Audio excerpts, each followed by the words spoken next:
The United States will withdraw from the United Nations Educational, Scientific and Cultural Organization, otherwise known as UNESCO, by the end of 2026, according to a statement from the State Department. This move marks yet another step in Donald Trump's ongoing efforts to pull the US back from international cooperation frameworks during his second term. A spokesperson for the department, Tammy Bruce, falsely stated that UNESCO promotes divisive social and cultural causes and adheres too closely to the United Nations Sustainable Development Goals, which she described as ideological and misaligned with the administration's America First agenda. And today, the United States informed Director General Audrey Azoulay of the United States' decision to withdraw from the United Nations Educational, Scientific, and Cultural Organization, also known, of course, as UNESCO.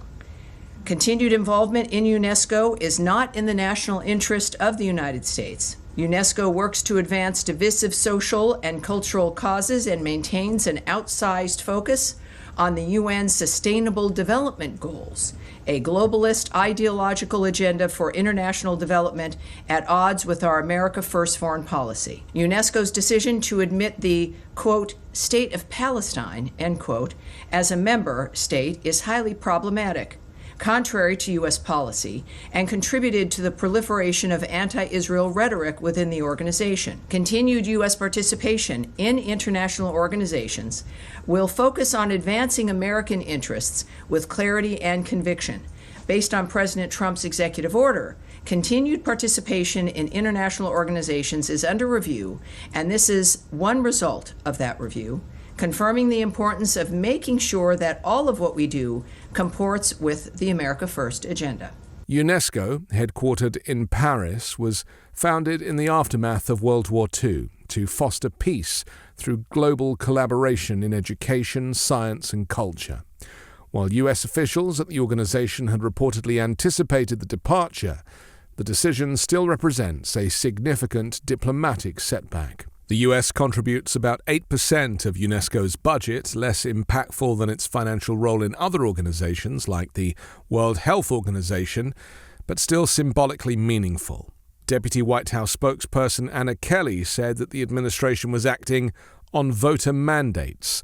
President Trump has decided to withdraw the United States from UNESCO, which supports woke, divisive, cultural and social causes that are totally out of step with the common-sense policies that Americans voted for in November, she said.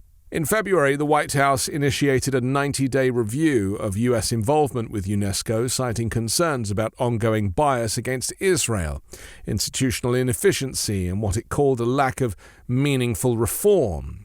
Critics of the move, including UNESCO Director General Audrey Azoulay, called it regrettable and contrary to the principles of multilateralism. She challenged the reasons given for the withdrawal, especially accusations of bias, pointing to the agency's work on Holocaust education and anti-Semitism as evidence of its impartial mission. This marks the third time the US has exited UNESCO. It first withdrew under President Ronald Reagan in 1984, citing political bias and mismanagement, before rejoining under George W. Bush in 2003. Trump previously ended U.S. participation in 2017 during his first term, citing similar grievances. President Joe Biden brought the U.S. back into the organization in 2023, partly to counter growing Chinese influence, agreeing to pay nearly $619 million in back dues as a condition for reinstatement. UNESCO has historically recognized World Heritage Sites such as the Grand Canyon and Machu Picchu, and supports initiatives in global education, cultural preservation, and media safety. The withdrawal from UNESCO is just one part of a broader pattern during Trump's presidency. Under his leadership, the US exited a range of global institutions and agreements. Most notably, the US left the Paris Climate Agreement in 2020, with Trump arguing that the pact disadvantaged American workers and imposed unfair economic burdens. The decision isolated the US diplomatically and was reversed by President Biden shortly after he took office. Similarly, the Trump regime halted U.S. funding to the World Health Organization at the height of the COVID-19 pandemic, accusing the agency of mismanaging the crisis and being too deferential to China. That decision was met with widespread condemnation from public health officials and global allies. The regime also suspended support for the UN Relief and Works Agency, which provides humanitarian aid to Palestinian refugees, and withdrew the US from the UN Human Rights Council. In both cases, the rationale was similar: claims of anti-Israel bias and supposed organizational dysfunction.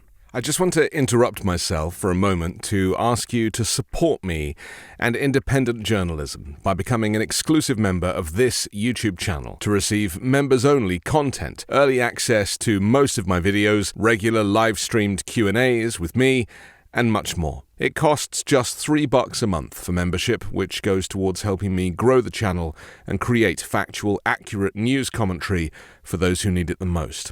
Right now, the failures of corporate-owned media has made finding authentic news coverage in the US difficult. There is hope. I'll do my best to put this honest analysis out every day, but I really need your help to do that. Simply click Join directly below, or click the Join link in the description to join the 5 Minute News YouTube channel. If you already have a Patreon account and you would like to support me there, please do so at patreon.com/5minutenews. Thank you. Trump's withdrawal from international legal frameworks went even further. His regime took steps to withdraw from the International Criminal Court, the ICHR, a body designed to prosecute war crimes and crimes against humanity. The US imposed sanctions on ICC officials investigating American personnel, calling the court illegitimate and unaccountable. Taken together, these moves represent a systematic dismantling of the US's post-World War II role in shaping and supporting global governance. Critics argue that abandoning these institutions reduces American influence and weakens global norms, while supporters say the withdrawals reflect a necessary correction to entanglements that don't serve US interests. UNESCO's Director General Azoulay expressed disappointment in the most recent US withdrawal, but said the agency was financially prepared for the loss. UNESCO has undertaken structural reforms and diversified its funding base. The decreasing trend in US contributions has already been absorbed. Job cuts are not being considered, and the agency's mission, she added, remains unchanged. As the Trump regime continues its review of multilateral commitments, more exits from international agreements remain possible, further signaling a shift in US foreign policy from global leadership to a more isolationist posture. I'm Anthony Davis. You can find me on the 5 Minute News YouTube channel and podcast, on Wednesdays co-hosting Uncovered, and on Sunday on The Weekend Show with Midas Touch.